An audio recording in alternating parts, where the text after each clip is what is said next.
Yes, please mute everybody's, except of course speakers.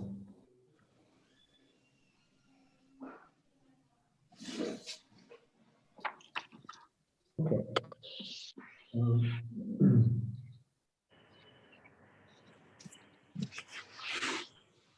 So, Mr. Srinivas, you will share your presentation.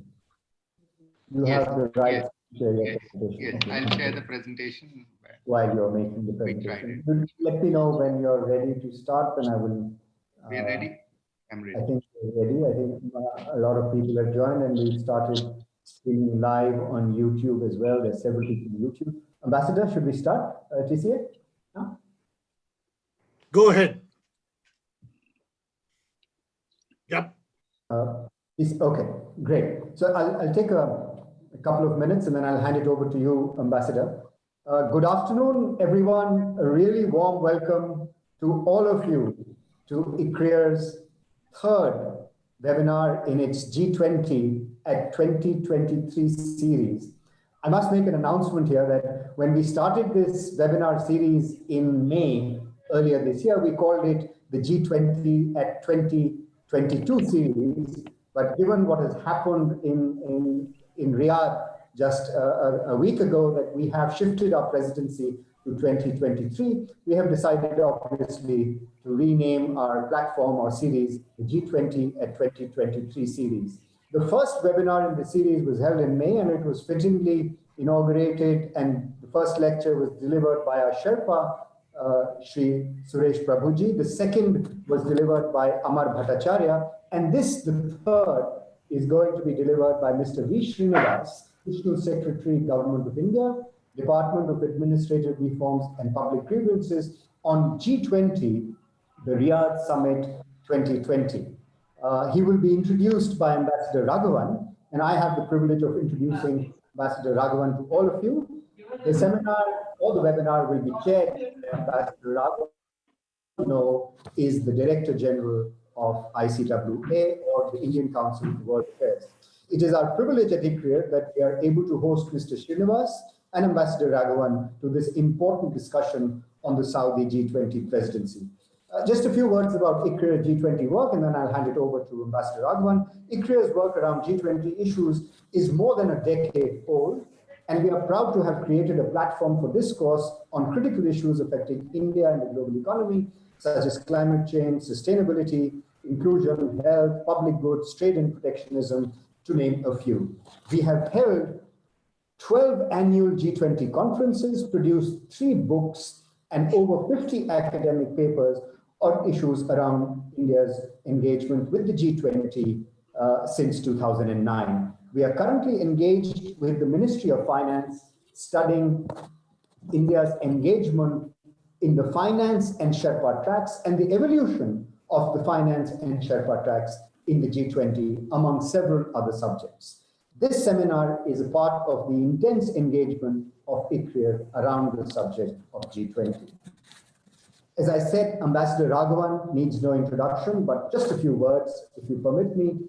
He is a scholar, as I will just point out in a minute, and a former Foreign Service officer, having served as High Commissioner to Singapore and Pakistan. He holds a PhD degree from JNU and is an important intellectual voice on India's relations with its neighbors. He lectures and writes on India's diplomatic history with India's extended neighborhood, and is the author of 3 books. His book, Attendant Lords, Bairam Khan, Abdul Rahim, Courtiers and Poets in Mughal India, was awarded the Muhammad Habib Memorial Prize by the Indian History Congress. He has written 2 other books, The People Next Door, The Curious History of India's Relations with Pakistan, and History Men, Jadunath Sarkar, G.S. Sardesai, and Raghuveer Singh, India's quest for, the quest for India's past. He assumed charge of Director General of ICWA in July 2018. With these words, and a very warm welcome to all of you, especially to Mr. V.Srinivas and to Ambassador Raghavan, it is my privilege to hand over the proceedings to Ambassador. Thank you so much. Thank you very much, Dr. Katuria. Thank you. And thank you also, ICRIER, for having invited me to participate in this discussion on the Riyadh Summit of the G20. And it's a great pleasure and privilege that we have Mr. Srinivas to talk about these issues. To my mind, Mr. Srinivas is very well placed to discuss this particular theme because of the background and experience he has on this and related subjects. He has spent many years in dealing with public finance and economic issues, both at the state level as also at the level of the union government as a senior IAS officer. In the past, he was private secretary to the finance minister, amongst other charges in the union government that he has held, as also in his home state of Rajasthan. But Mr. Srinivas combines this domestic perspective and domestic experience with a considerable amount of international experience also. He has been in the Ministry of External Affairs as private secretary to the External Affairs Minister, and thereafter served in the International Monetary Fund. So his reflections on the current trajectory of the G20, given the circumstances of global crisis that the last summit took place in, will be particularly interesting and valuable. Yoga mat है ना ऊपर. May I request you to mute your mic, please? Thank you. So given the circumstances of global crisis in which the last G20 summit in Riyadh took place, I think his reflections and analysis will be particularly interesting. As all of you are aware, Prime Minister Modi had in fact termed the current situation as the biggest challenge the world faces since World War II. In many ways, G20 itself is a child of crisis. And that defining moment was that of its birth during the global financial crisis. How effective it has been as a platform remains an open question and depends very much on your point of view. During the global financial crisis, the question remained whether on balance, the action it took and the actions it recommended address the real economy or just the financial sector. The situation today in many ways is even more difficult given the general weaknesses and erosion of multilateralism and also the growing cynicism about multilateral platforms and multilateral institutions. In many ways, the questions that were posed to the IMF during the and after the global financial crisis of why it could not anticipate it more effectively, similar questions have been addressed to the WHO in the current context. In a more general background, the question of state limitation or state weaknesses in the world today is becoming more evident alongside this general erosion of multilateralism, which has been commented upon a great deal.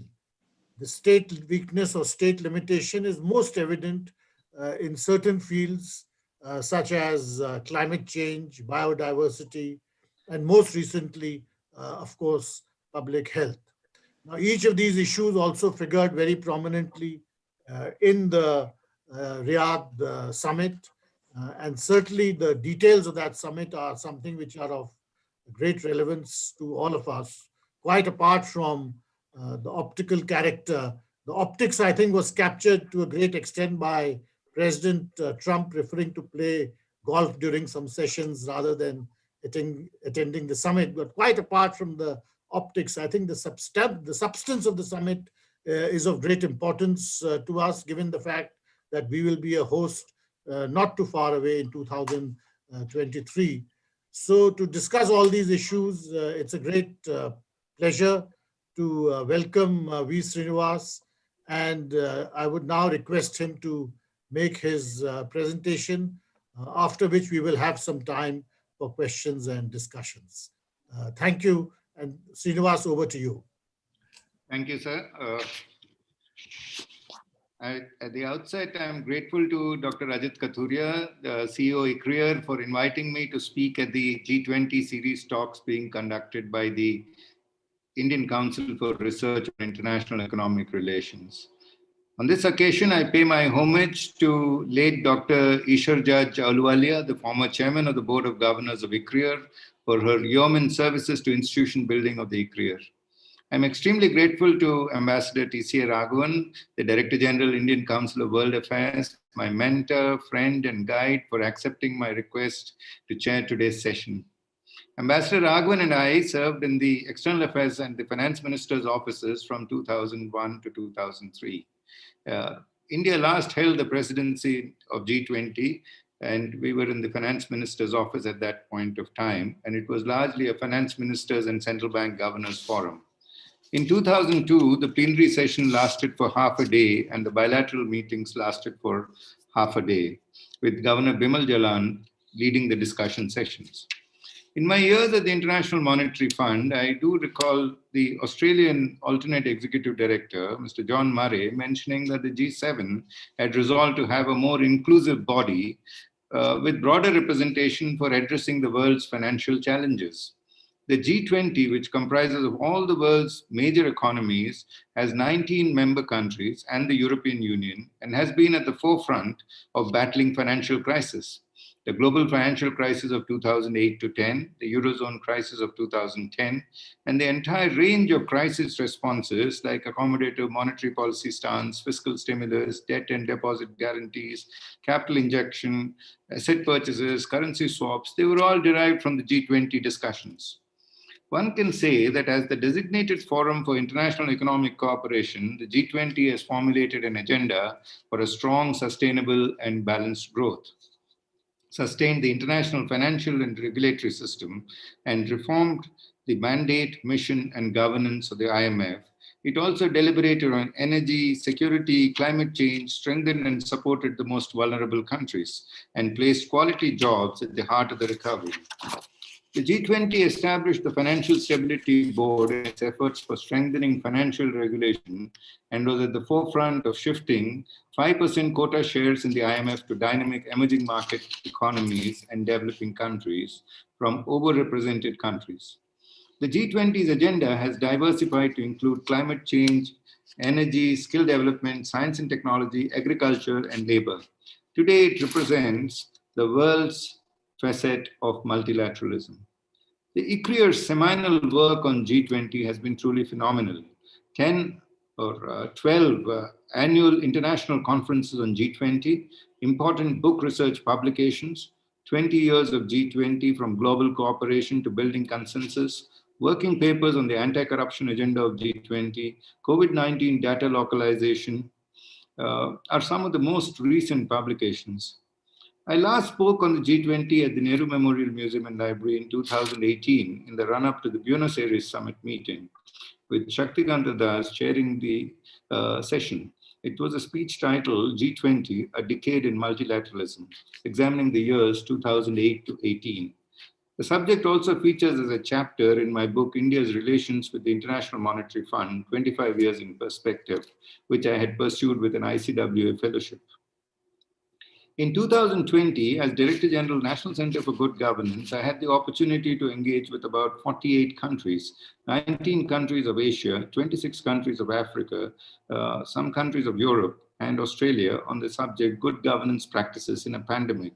And the discussions largely focused on the subjects of debt relief, health sector preparedness, education challenges, COVID-19 testing and digital governance, reinforcing of international cooperation. I closely followed the annual meetings of the IMF and the World Bank in October 2020, where the specific focus was on Africa's economic response to COVID-19.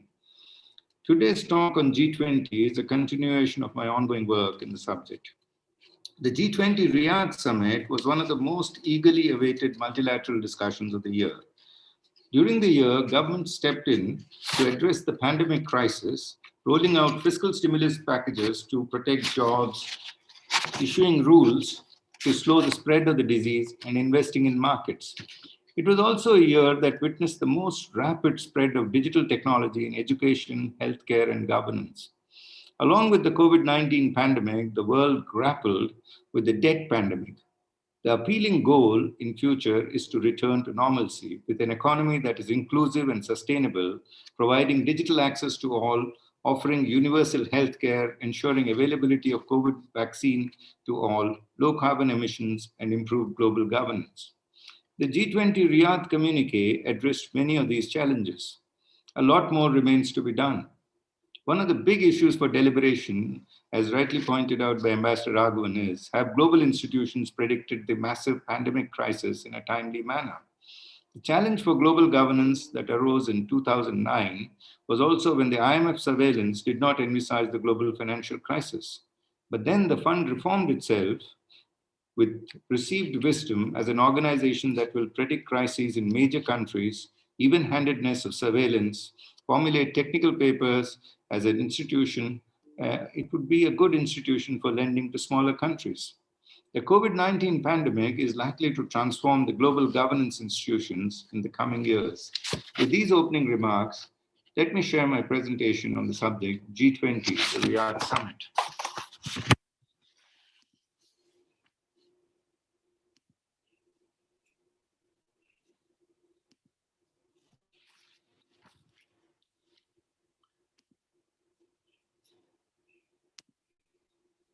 The G20, the Riyadh Summit, held on November 21-22, was a virtual summit. And it was the first time the G20 was meeting in its annual leaders meeting was held on a virtual basis. Of course, the extraordinary leaders meeting was also a virtual meeting that was held on March 30th, 2020. So this is a picture of all the leaders as also all the participating global institutions in it. You can see the WHO, the International Monetary Fund, the World Trade Organization, the World Bank Group, as also the ILO participating in it, in addition to the United Nations, the European Commission, and 19 member countries.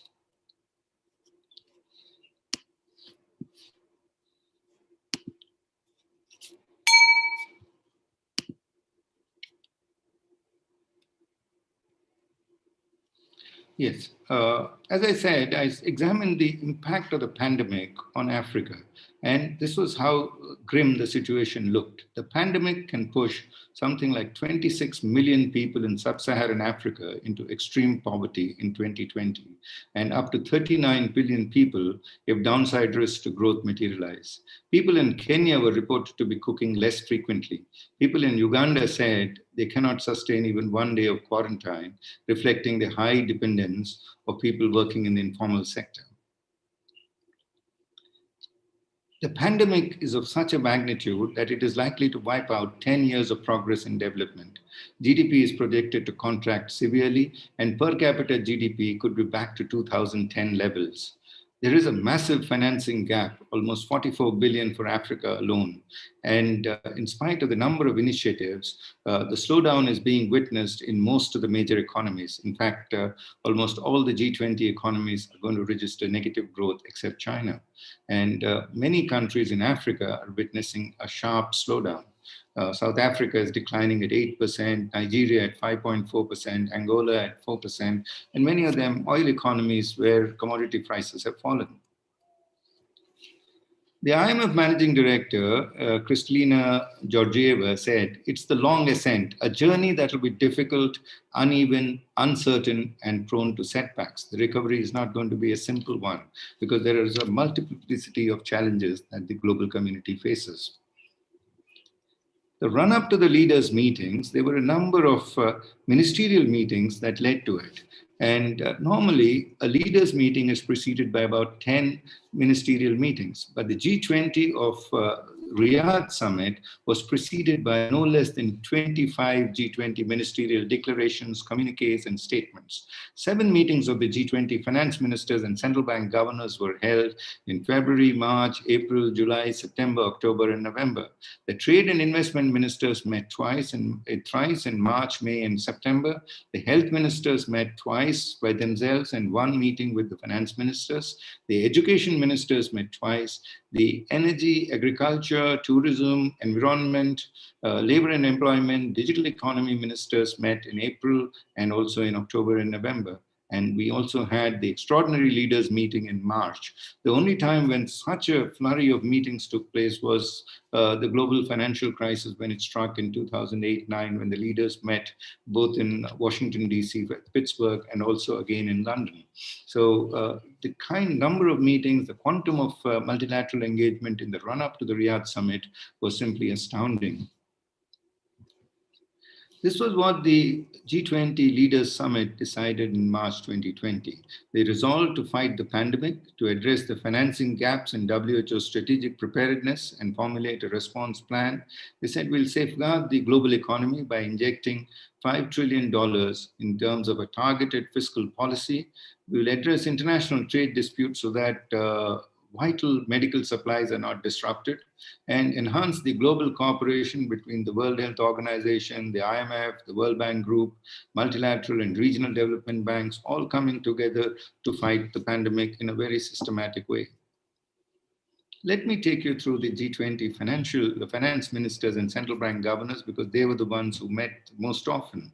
And the economic response was quite significant.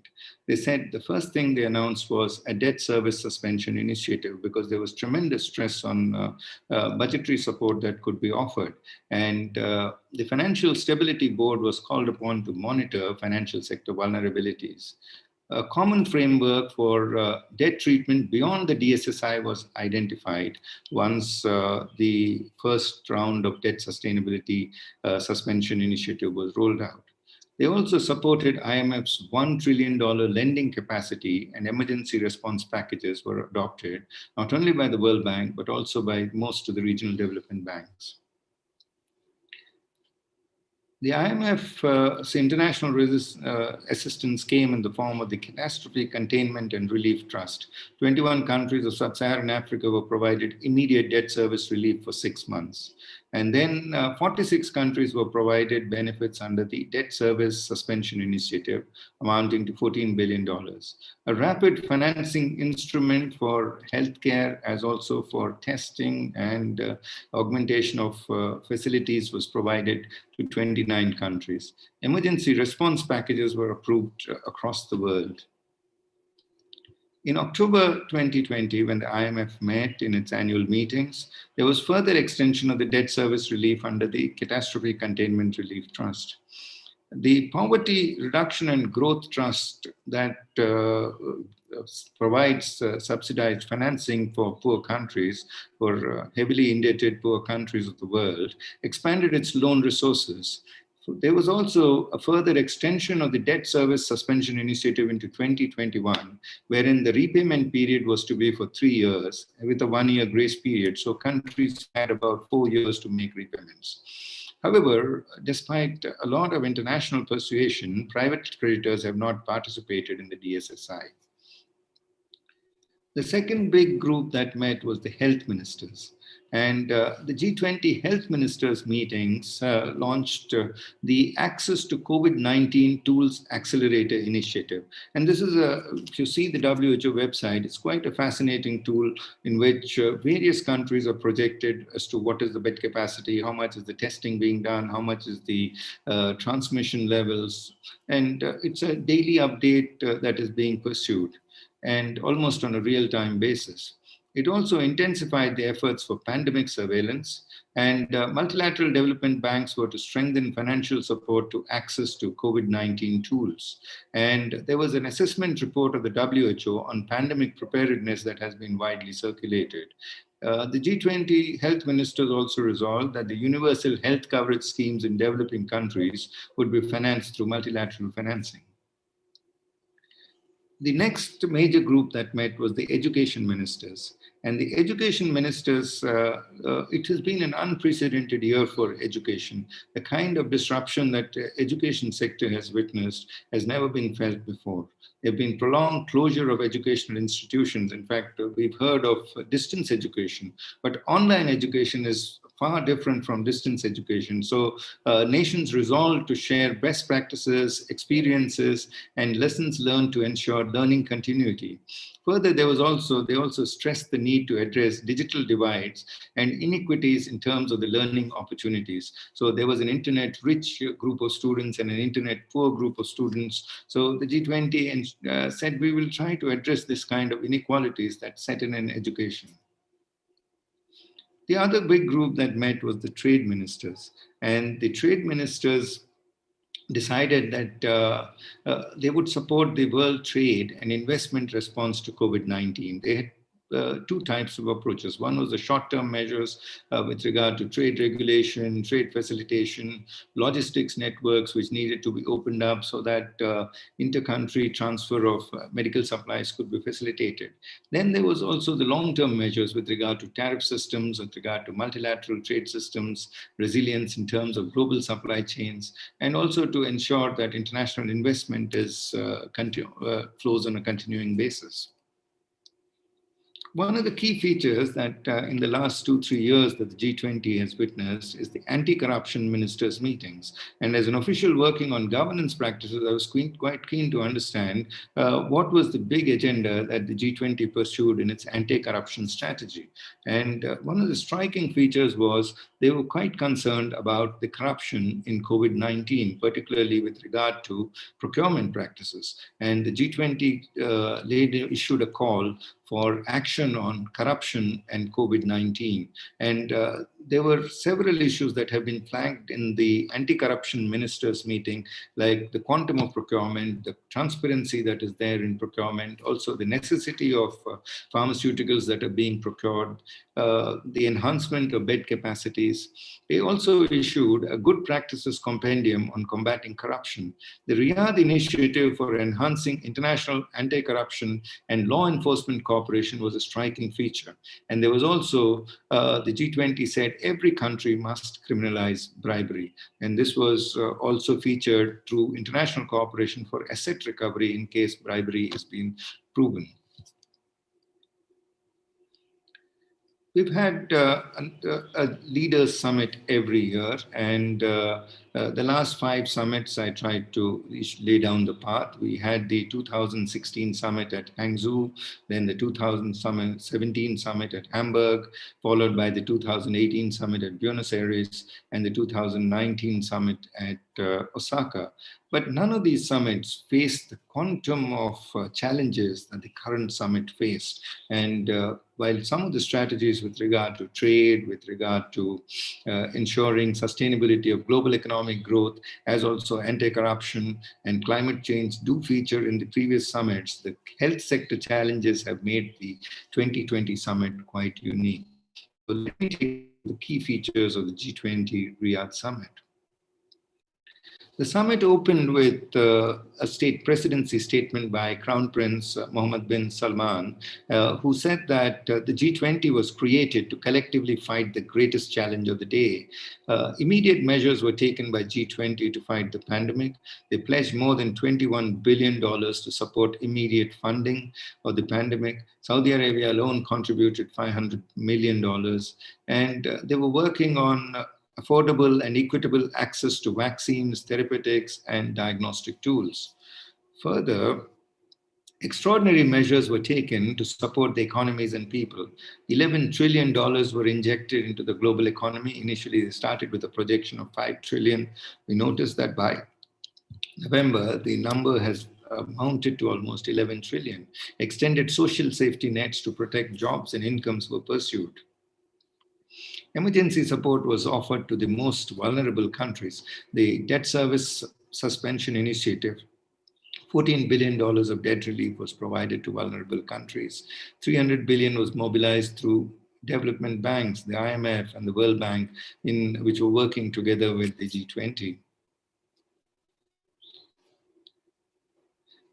These are some of the Saudi presidency initiatives, and quite unique because were not pursued before. One was an initiative to enhance access to pandemic tools. So under this initiative, the Saudi presidency tried to promote R&D and distribution of diagnostic tools, encourage and facilitate international funding for the pandemic, and support the training of epidemiologists from all over the world. They also, of course, the Riyadh Initiative on the Future of WTO was adopted, the empowerment of women and youth. This has been a feature in previous summits too, but there was greater emphasis through the Saudi presidency. And the G20 endorsed the circular carbon economy platform with the 4 Rs approach, which I will come to in the later slides. And one of the big features was the initiative to reduce land degradation, something like 1 billion hectares of land to be brought under the plow again by 2030. And access to safely managed fresh water was also pursued. The leader's statement, which is the communique of the G20, contained specific focus on the pandemic. And the first subchapter of it dealt with rising to the challenge together. The second one dealt with building a resilient and long-lasting recovery. The third was ensuring inclusive recovery that tackles inequalities, and then towards a sustainable future. So as you can see, the immediate need was to rise to the challenge together and to build a resilient and long-lasting recovery. And thereafter came the inclusive recovery that addressed inequalities. So in terms of rising to meet the challenge together, the G20 at Riyadh reiterated the commitments of March 2020, that is, they would fight the pandemic together. And it recognized extensive immunization as a global public good. It endorsed the action plan in terms of the DSSI and the common framework for debt treatment beyond the DSSI. So every country would get about 4 years to repay their existing loans. The second one was, how do we build a resilient and long-lasting recovery? To build a resilient and long-lasting recovery, they identified 9 sectors: health, trade, transport, international financial architecture, infrastructure investment, financial sector issues, digital economy, international taxation, and anti-corruption. So if you see, the biggest imprint that has happened in this COVID period was the significant strengthening of digital infrastructure across the world. You see wonderful templates and apps coming up on the WHO portal. You can go to the IMF portal and see the DSSI that is being implemented, where every country's debt levels have been moderated. Then you have the COVID-19 Access Accelerator, which once again projects on a real-time basis how the health situation is progressing. So the digital economy has made significant strides in this period. Let me take you through each of these sectors. In terms of the health sector, the Saudi presidency said we will initiate discussions on the need to address gaps in health preparedness and also on establishing access to pandemic tools. Now, these discussions will have to continue in the next presidency because it requires the financing of almost $25 billion. So far, the commitments are about $4 billion. In terms of trade and investment, the G20 has said we will support the WTO's investment response. And also the Riyadh Initiative on Future of WTO was taken, and inclusive economic growth through participation of MSMEs. This has been a key feature of the Riyadh Summit's communique. In terms of transportation and travel, they said they will remain committed to global transportation routes and supply chains to remain open. The restrictive measures of COVID-19 would be targeted and transparent, and concrete ways would be ensured to mobilize movement of people across countries. In terms of the international financial architecture, if you recall the 2008 global financial crisis, this was where the significant changes were brought in. And once again, the G20 has said strong financial global safety net with an adequately resourced IMF would be created. And they would continue to progress on the 16th general review of quotas, which they hope to complete by 2023. And IMF was asked to prepare an analysis of external financing of low-income countries, and a reference framework for effective country platforms has been identified. In terms of financial sector, as you would recall, the Financial Sector Board was created by the G20, and the Financial Stability Board was asked to continue to monitor the vulnerabilities. They were also to identify and undertake an evaluation of the too big to fail reforms, the TBFT is what they've called it, too big to fail reforms, TBTF, by 2021. And mobilizing of sustainable finance and strengthening of financial inclusion was to be pursued. In terms of the digital opportunities, the G20 took note of the policy options to support digitalization of business models and securing affordable connectivity. And there were also examples of practices related to security in the digital economy. And there was a roadmap for a common framework for measuring the digital economy. International taxation was one aspect where they discussed, and they felt that there has to be progress made in tax transparency standards, and also with regard to the BEPS, that is the base erosion and profit sharing, and strengthen the tax capacity of developing countries at this period of time.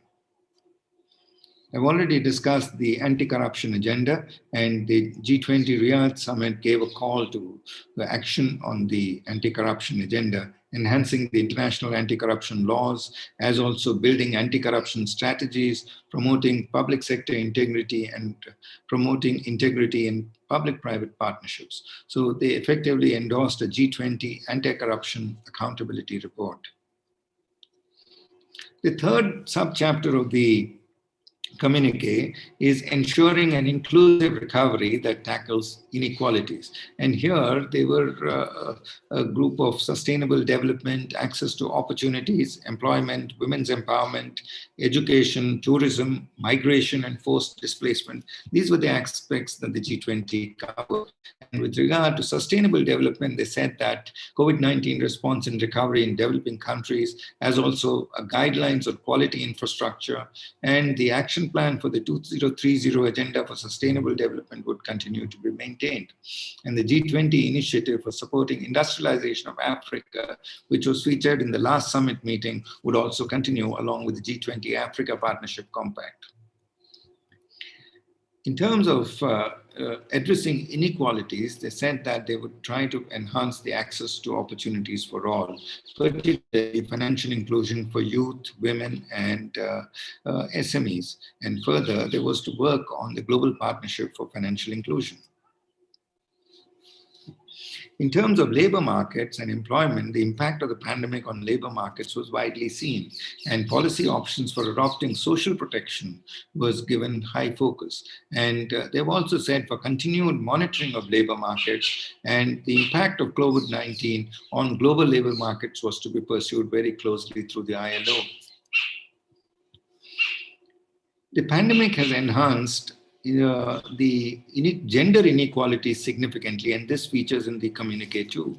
It was to ensure that the pandemic, the G20 said we would ensure to take measures that the pandemic does not widen gender inequalities, and further step up efforts to reduce the gap in labor force participation between men and women by 25%. And the Saudi presidency initiative was called Empower, Empowerment and Progression of Women's Economic Representation. That was what was to be pursued.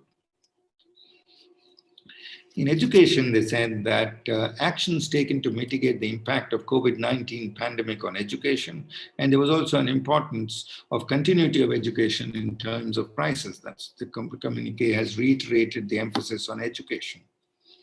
In tourism, they said that we'll facilitate travel and tourism and also inclusive community development through tourism, and endorse the action plan for safe and seamless travel, and set up a G20 tourism working group, because this was one sector that was very adversely hit.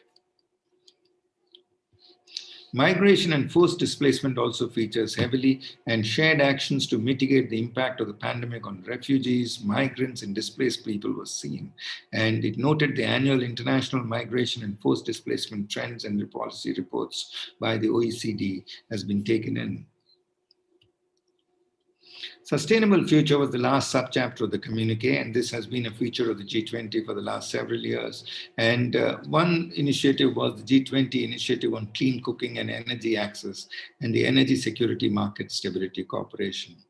The energy transitions were to realize the 3E plus S, which is energy security, economic efficiency, environment, and safety. Now, the 3E plus S approach was adopted in the Osaka summit also, and it features in the Buenos Aires summit too.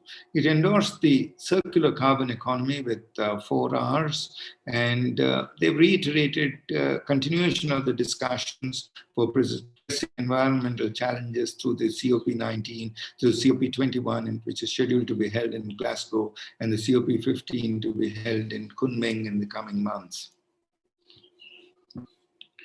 Further, the G20 statement said they would continue to invest in agriculture and food systems and would continue the dialogue on water to share the best practices and promote innovation and technologies, particularly on integrated water management practices.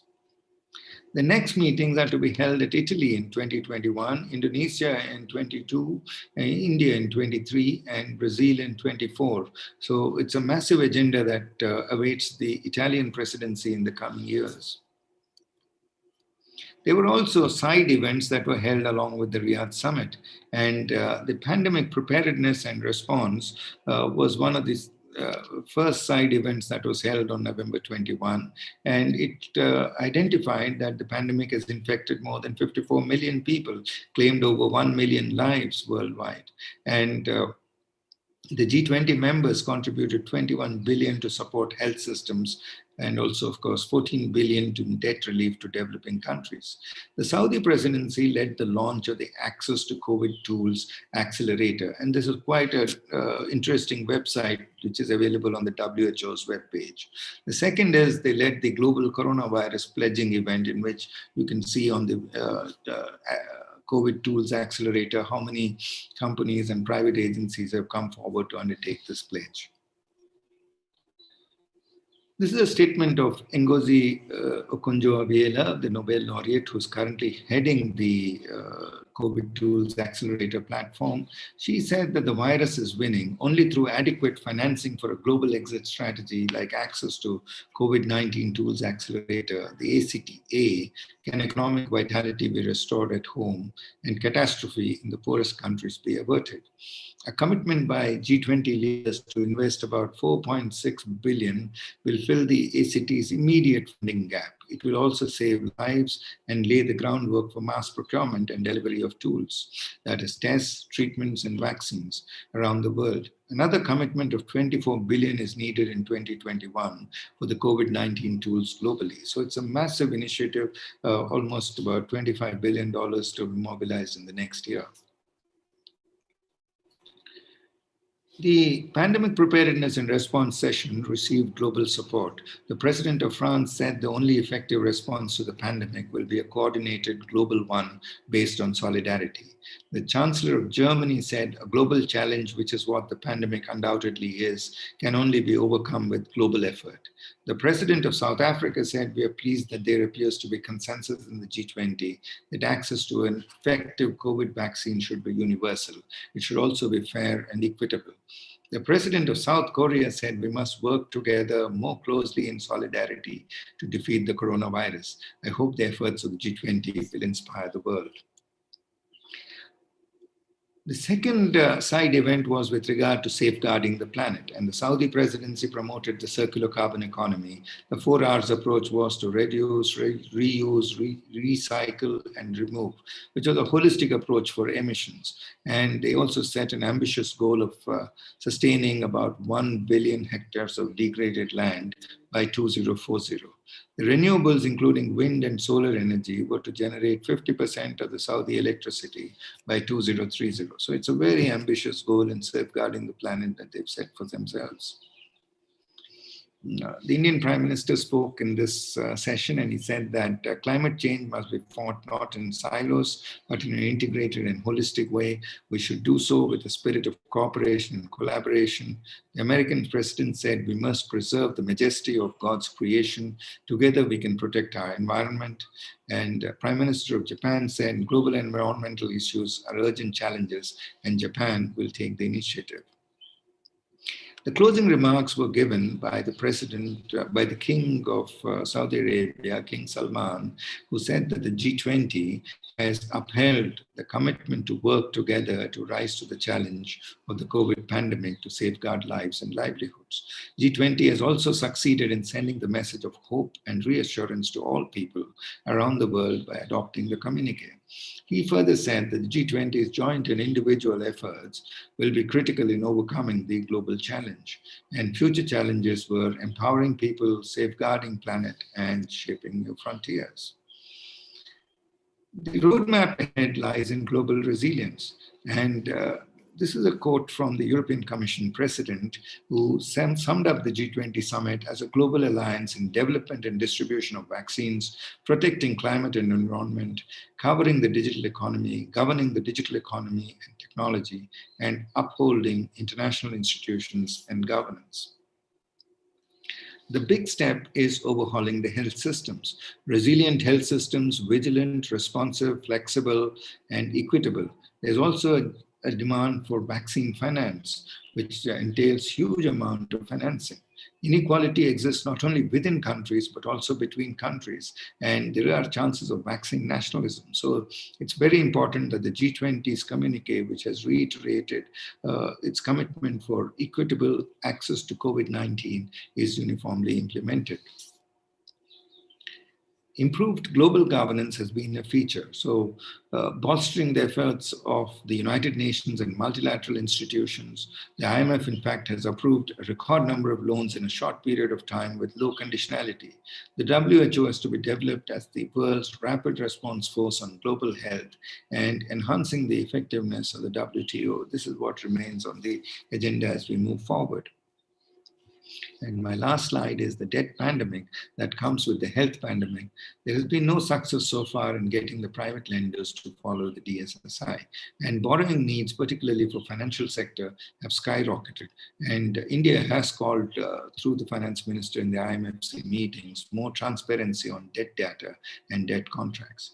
And one instrument that was used in 2009, which is yet to be used, is the issue of $318 billion of SDRs that were used to shift and allocate resources to more countries. So that is yet to be used in this crisis. So this is the presentation I had on the G20 Riyadh Summit. Thank you very much for listening to me, and I hand it back to Ambassador Raghavan. Thank you. Thank you very much, Srinivas, for an excellent presentation and for a very, very useful overview of the very wide canvas which the G20 has drawn, not just for global recovery, but also on a range of other issues which carry over from previous summits. But of course, as you mentioned, recovery, the long ascent, the multiplicity of challenges, all these really are the immediate and most pressing context which there was before the G20. Now, I'm sure there'll be many questions, but before we turn to those, I had 2 points really of clarification really, which I wanted to seek from you. First was about the debt service suspension. And in your last slide, you partially answered my question about how effective is this instrument likely to be, because immediately after the communique was issued, there were a number of very critical comments that, in fact, this was one area where a stronger declaratory statement was anticipated, but it did not come, and possibly that itself was the outcome of differing views within the G20. But I would very much like to hear a little bit more about this. The second was on this question of the access to the vaccine. Again, the declaratory statements are quite strong about universal access, equity, and so on. But nevertheless, the proof of this is going to lie in the pudding. And I think there are numerous issues, not least of which are IPR issues. So how do you see progress on this front over the next year? Because this is not something which is going to be addressed in a matter of weeks or months. It is going to be over a longer period of time, especially if the vaccine has to be used comprehensively and in a sustainable way. Thank you, sir.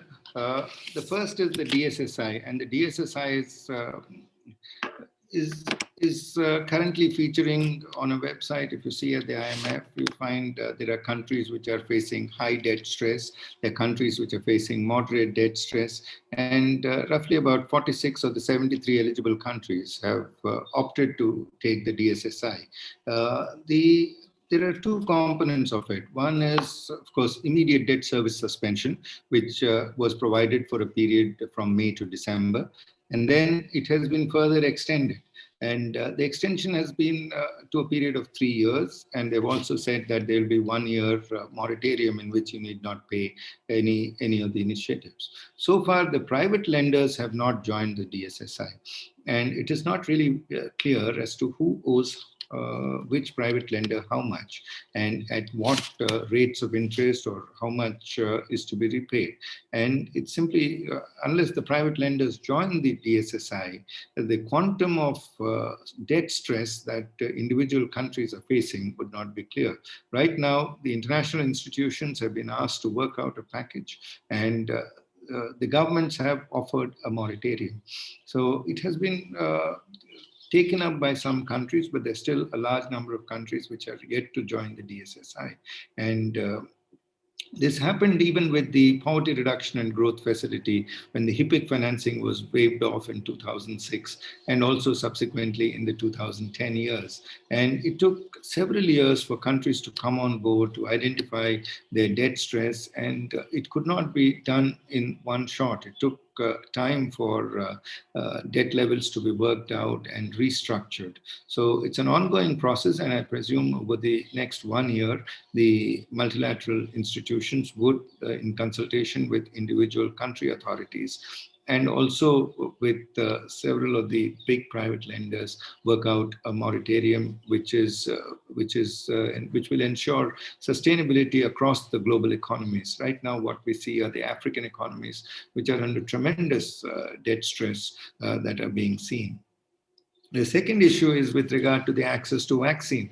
Now, access to vaccine is a big challenge with regard to how pharmaceutical companies will submit their IPRs and how IPRs will be given by individual countries. And there is no clarity on this as yet. And the WHO would be the arbitrary authority with regard to ensuring the uniformity and equity of access of the COVID-19 vaccine as and when it is discovered, not only across countries, but even within a country as to how it would be done would represent a massive challenge. And some clarity perhaps would emerge once successful trials and a vaccine are diagnosed by early next year. And I presume that the health ministers would be meeting very soon once the vaccine is identified and successfully notified. The health ministers would meet in the coming months to take a policy decision with regard to this subject.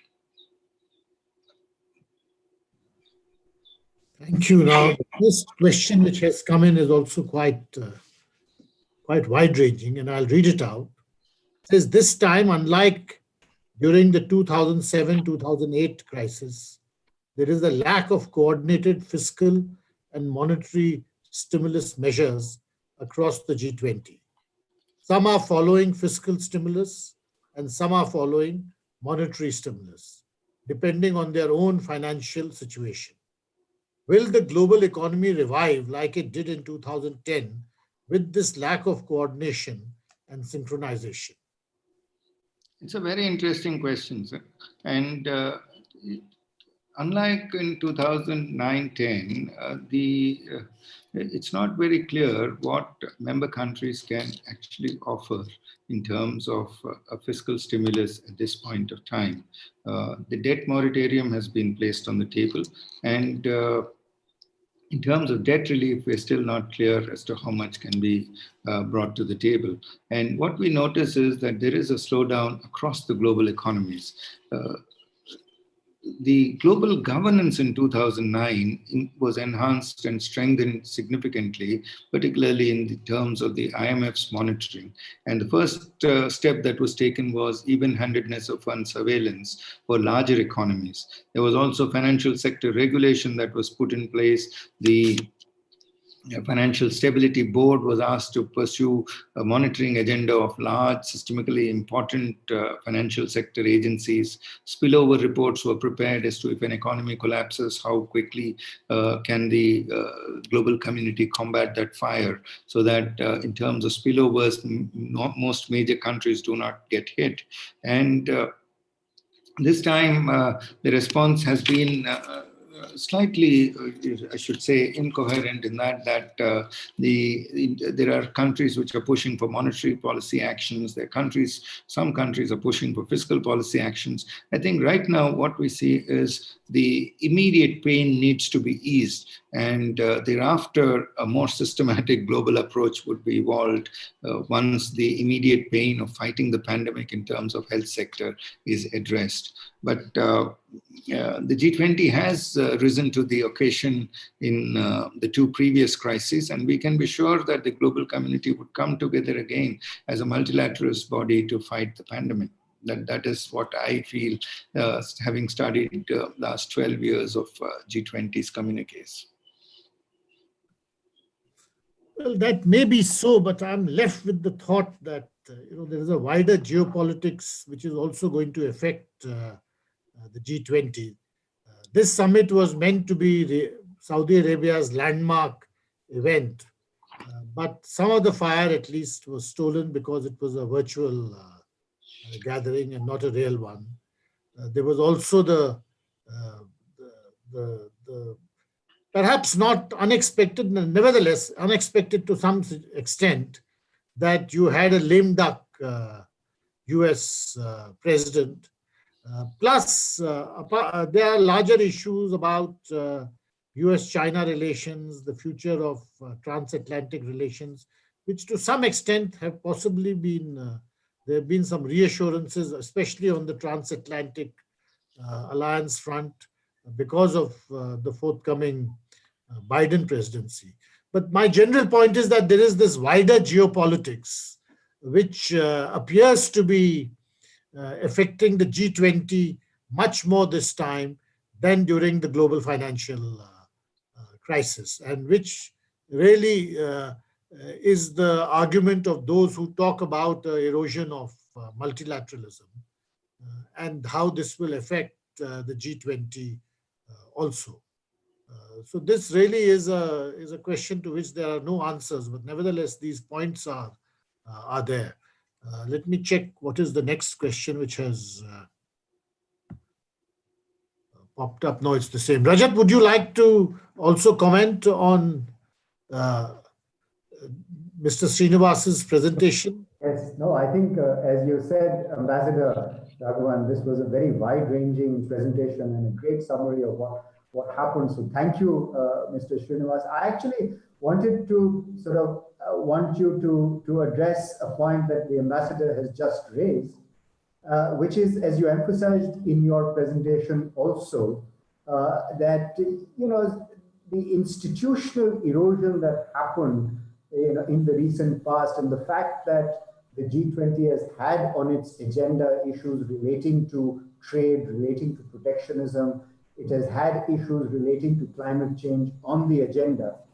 And given what has happened in the recent past in the larger geopolitics, given the trade tensions between China and the US, there was a little bit of a setback to multilateralism, to climate change, to trade.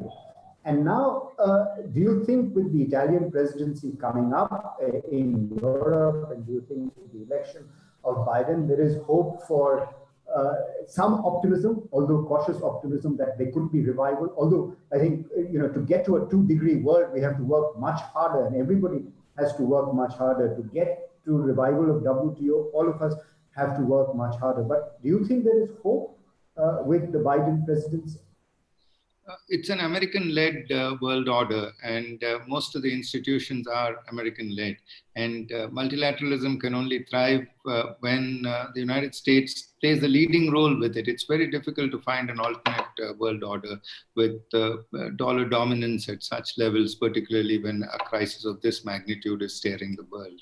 So one thing that the Biden presidency does offer is the re-entry of the United States into the climate agreements, and they would come back with the Paris Agreement. The second one that they've offered would be, I think, the greater multilateralism, particularly the kind of criticism that the WHO face from the United States, that may come down to some extent, and they would support the WHO's efforts in terms of pandemic surveillance. The third one, of course, is the international financial architecture and how quickly the 16th review of quotas could be completed and how the quotas would look at. They still have this big weapon of fresh issue of SDRs, but the last time it took a huge amount of time for the 15th review of quotas to be completed. And we'll have to see how soon the review of quotas in the IMF can be completed in terms of a restructuring of the global financial architecture is to be taken up. But definitely there is optimism for multilateralism in the coming years. We have a new presidency coming in. President Trump was extremely critical of both the WHO as also the climate engagement, and it promises to be slightly different. But with an American-led world order, unless the United States plays a key role in leading negotiations, it may not be possible to take multilateralism forward. Yeah. And Ambassador, if you permit me, one more question, or at least a comment, is one of the interesting things that you mentioned, Mr. Srinivas, was that the pandemic's impact on women, especially on the employment of women, and we see that in India as well. And it's interesting that this comment has come from the Saudi presidency, and that there's sort of greater forces that will try and work together to restore, gender empowerment. If you sort of look at India and look at the impact that the pandemic has had on the Indian labor market, and disproportionately, as we see, the impact has been felt on women. And we see that, the ability of women, or at least the divide, the digital divide affecting women, the informality affecting women, the skills, the education levels affecting women in India.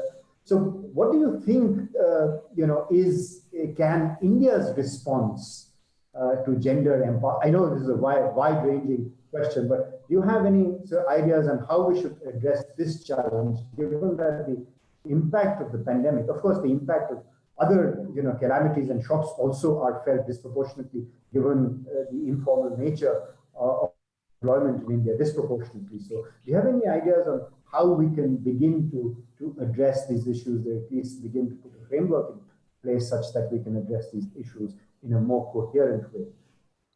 We've been examining the governance practices in response to the pandemic, and I've had the opportunity to interact with more than 300 odd district collectors across India on how they've looked at the challenges with regard to employment, with regard to the governance practices. And one big success story that emanated from the Indian response to the pandemic was, of course, the digital response. And we found that the digital response was extremely strong. Online education was available even in the most remotest parts of the country. Vidya Bharati app was a very successful initiative. Also, with regard to providing essential food supplies, there was a lot of success through the Pradhan Mantri Garib Kalyan Yojana, wherein which immediate food relief was provided. And but loss of jobs has been an issue, and there have been Atmanirbhar Bharat packages that have been announced, and we hope as the economic recovery sustains, the job markets can resume as soon as possible with recovery happening. But in terms of immediate success stories, one can definitely say that the Indian response with regard to education, even with regard to providing immediate health care and using digital technology, providing food supplies, was quite successful. I've seen young officers putting service above self and standing out in these times of pandemic to ensure that the poorest of the poor are served not only for food, but also for healthcare and also for education.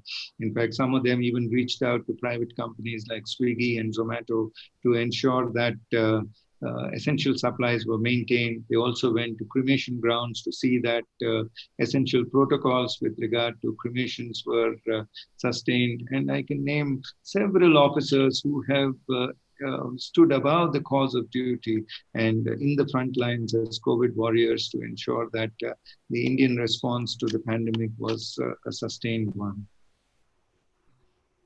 Thank you. There are some more questions, Srinivas, and let me read the first of them.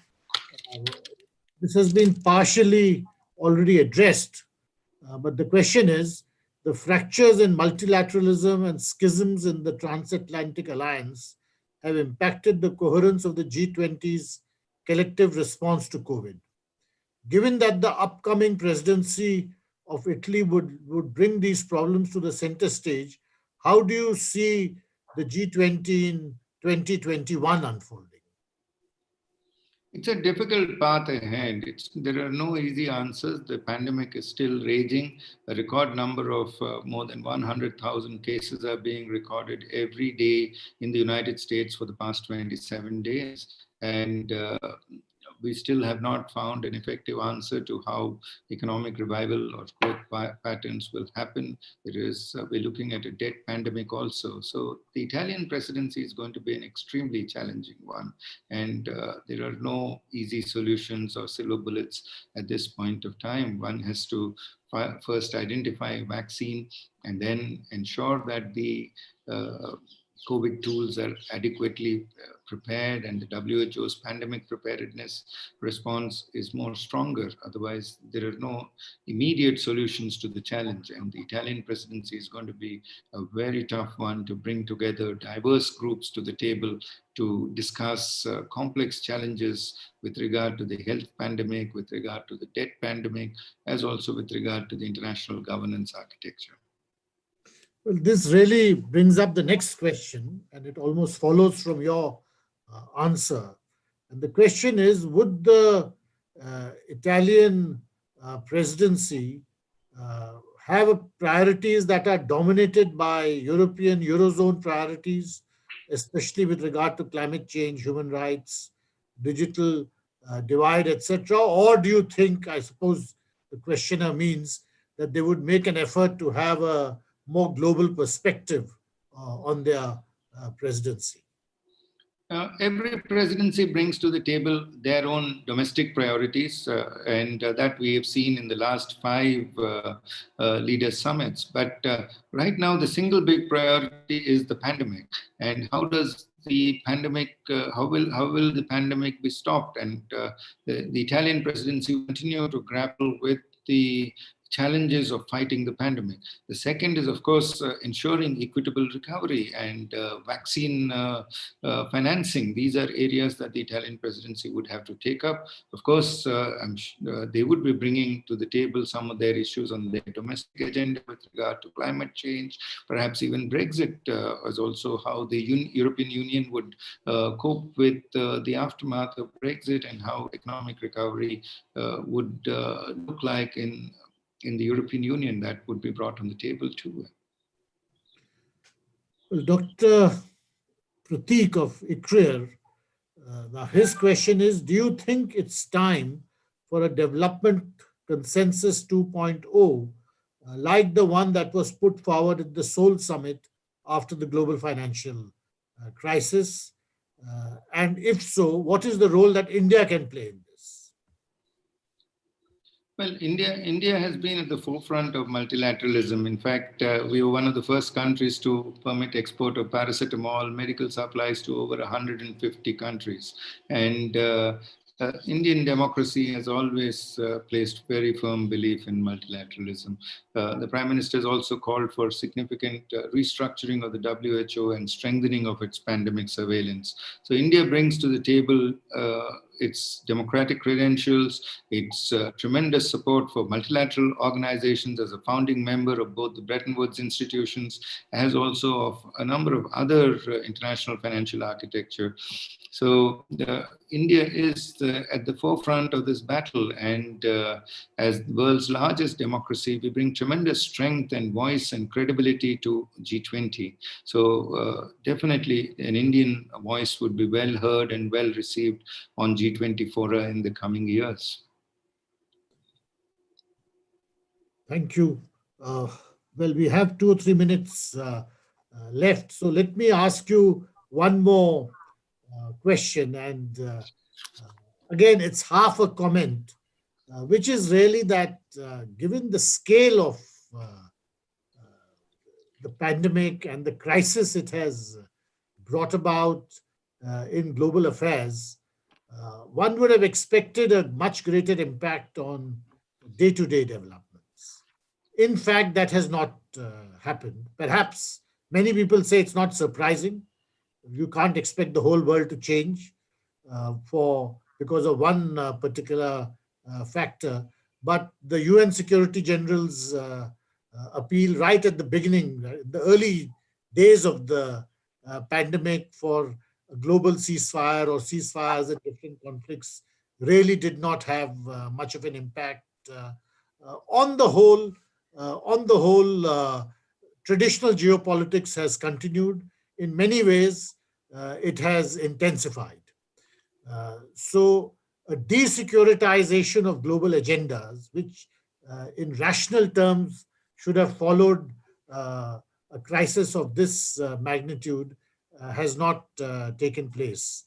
So your presentation was very useful, that obviously there is a great deal of thought going into this, and certainly the point about education is often missed, as to what you stressed, that how great a toll this pandemic is going to take on education, because you're going to see virtually a whole academic year being sub-optimal. What is the thinking in the government about this, in India specifically? Because there are digital divides, there are difficulties of technology access, but at the same time, you have the prospect that students would not have attended classes physically for the better part of a year, perhaps the whole year. What is the thinking, and how do we go forward from here? It's a very difficult time for students. They're used to living in a social environment, not meeting friends, staying at home for a year now. In fact, it's not been an easy time for them at all. And I think government has now started classes 9 and 10, and 9 to 12 with on voluntary basis can go on. In some states, universities have resumed subject to willingness. But at this point of time, online education would be continuing along with the limited opening of schools and colleges. And unless there is a slowdown in the pandemic, colleges and schools may not be fully operational. But I'll go back to Dr. Pratik's question. I do have the communique of the Seoul summit here, and it reads very well the way the Seoul action plan has been formulated. I'm sure Dr. Rajat knows it very well. The communique said cohesion and cooperation defined the G20 during the crisis. This allowed decisive policy action to help avert a second Great Depression. Now the challenge is to secure recovery and to create the growth and jobs the world needs. We all recognize that much needs to be done, and the Seoul Action Plan is a step in the right direction. I think these words would continue to be applicable even today, in that the challenge is to secure recovery and also fight the pandemic. So history repeats itself really, in that the global challenges remain, and the G20 has to step up in the coming year to take on this challenge. Well, we are almost out of time, but Dr. Kathuria, I think we can take one more question, if it's all right with you.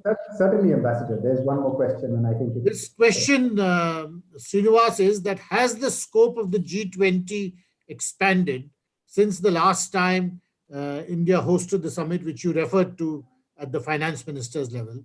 If so, do you think it has contributed to the efficacy and speed of the G20 response to crisis today? And the second part of the question is a very interesting one, that how can India prepare for its presidency of the G20 with this in mind? How can India better prepare for the presidency with this in mind?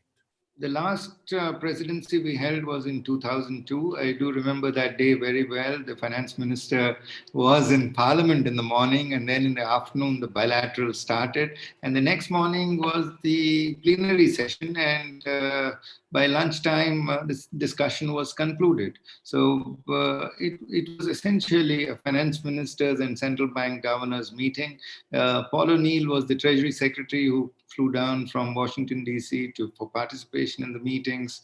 And Dr. Jalan led the discussions at that point of time.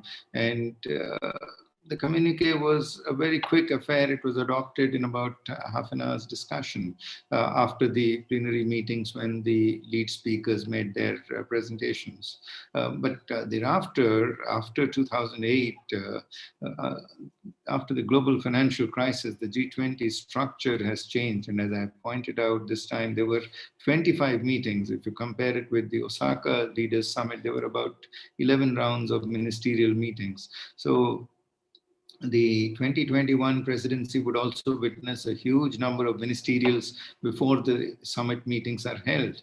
2023 is some distance away, and it is difficult to predict what the agenda that the Indian presidency would take. But the 2021 Italian presidency is going to be an extremely challenging one with the manner in the pandemic is unfolding at this point of time. I think the focus is all on the immediate future rather than on a medium-term future spreading up to 2023. Well, thank you very much, Srinivas. Thank you for an excellent presentation. Certainly, I personally found it very, very educative, because it just illustrated beautifully the very wide canvas which the G20 looks at. And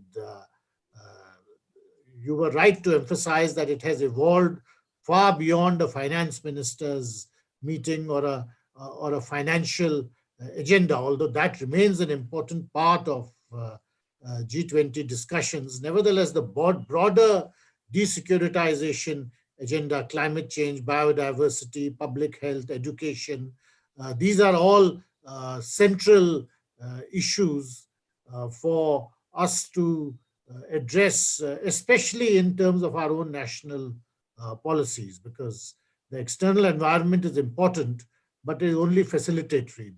The key challenges for a country like India remain domestic, and the extent to which we are able to reorient our agendas to focus on issues of education, public health, more equitable access.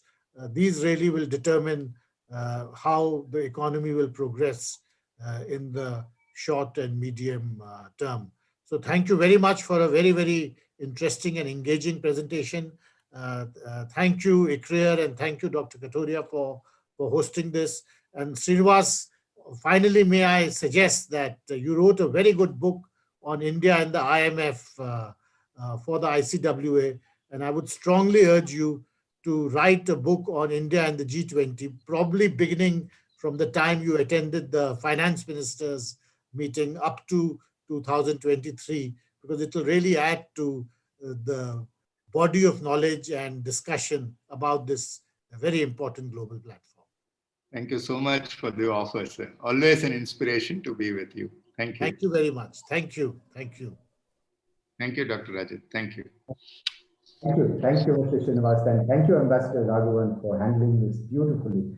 And I just wanted to echo what you said about the presentation. It was an excellent presentation, and we all learned a lot. And just to say that we will come back with our fourth in the series of webinars leading up to India's G20 at 2023. So please stay tuned in. Thank you, Mr. Srinivas. Thank you, Ambassador Raghavan. Thank you, participants, for always supporting our G20 efforts. And thank you, the ICRIER team, for helping organize this. See you soon. Bye-bye.